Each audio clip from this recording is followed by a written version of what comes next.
welcome to the dish. All right, y'all, we're a good bit of ways into the year, but that doesn't mean that meeting your goals and your resolutions have to stop. So I'm joined by Anna Aligood. She's from Charmed Wellness, and she's going to help keep us on track, right? That's right. Thank you so much for being here. Thank you.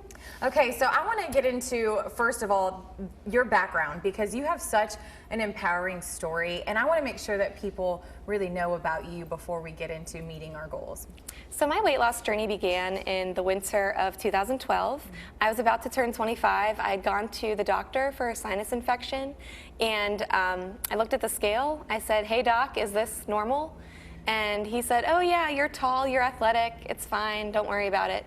And I walked out, and it was not fine in here. It wasn't normal for you. It wasn't normal for me, and I had followed this, not weighing myself thing for the longest time. And we can't ignore the metric of weight. There are so many other things we should measure ourselves on, but weight is an important one. If you live a busy lifestyle, it'll catch up, and before you know it, you're like, this is not where I want to be at. Exactly. Right? So that's when I started Weight Watchers, and I learned a lot of really helpful tips through that, and those are things that I have continued to string throughout my life. And what prompted me to start Charmed Wellness was my friends.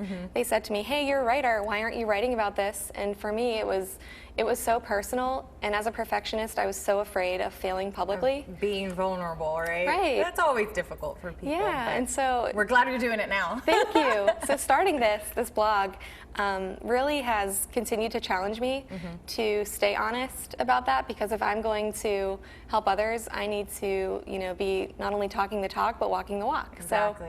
And speaking of that, I know that you have some great tools that people can use and that people can kind of set for themselves. So where do we begin?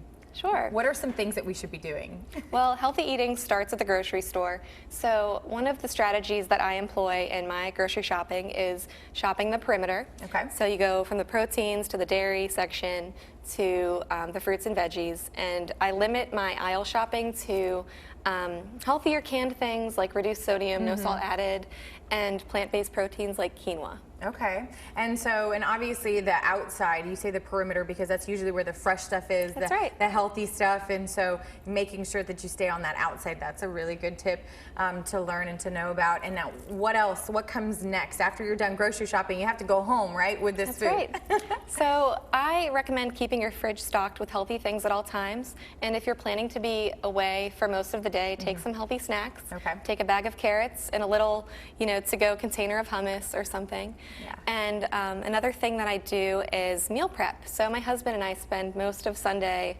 prepping our meals for the week, so that when we get home from work, we can just pop it in the microwave. And it's ready to go. Yeah. And that's such, people think about doing that and they're like, oh, it's so time consuming. But you think about having to come home and do it every single day, that's time consuming. Plus, you're probably going to make not so good choices when it comes to what you're eating, because you're going to go for the easiest and the quickest, and that's usually not the healthiest. You're so right. And speaking of that, making sure that you have things that are accessible, that are healthy, there are other options, and I want to play a game called This for That, where we swap out unhealthy stuff for healthier choices. For example, one of the things that I've learned is, I've heard a lot about, is instead of using mayo or sour cream, you can use Greek yogurt, which I do on my sweet potatoes. It's so good. Yeah. So do you have any other recommendations? Yes, so I have a lot. What I'd like to start with is a few things on this side of the table. So couscous, we look at this and we think, oh, it's a grain, it's healthy. Actually, couscous is a simple carb. Okay. So instead of using couscous, maybe in your tabbouleh, you could use quinoa. Quinoa, that's so smart. Good swap. Lots of protein in this as well. That's right. And I love coconut oil. I use it for a lot of other things other than cooking, right? So you swap. So I actually used this last night to saute some chicken for my husband. He eats very clean. So this is good. And it can also, currently, since I'm pregnant, I use it on my body. I use it on my lips. So what are some of the other options? And so you mentioned the non-fat plain Greek yogurt. This works in so many ways. I've used this on potatoes as well. Sometimes I use it as sour cream to dip some kind of maybe quesadilla or tacos. And I don't think you're sacrificing the taste either on that one. No, I it think tastes Greek exactly the yogurt is same. Awesome. Yeah. And so now I see that you brought some baking things. Yeah. And right now that's one of the things that I am craving is dessert. So I always want to make it a little bit healthier. What can I do? Sure. So instead of using sugar, you can use equal parts stevia. Okay. So I actually grab the packets for things like coffee.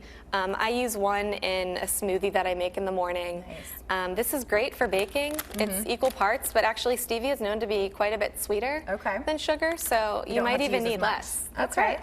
Awesome. And one more. What else do we have? Sure. So we have plain flour right here, but I recommend using wheat flour, or you can grind up oats and make oat flour. There's also almond flour.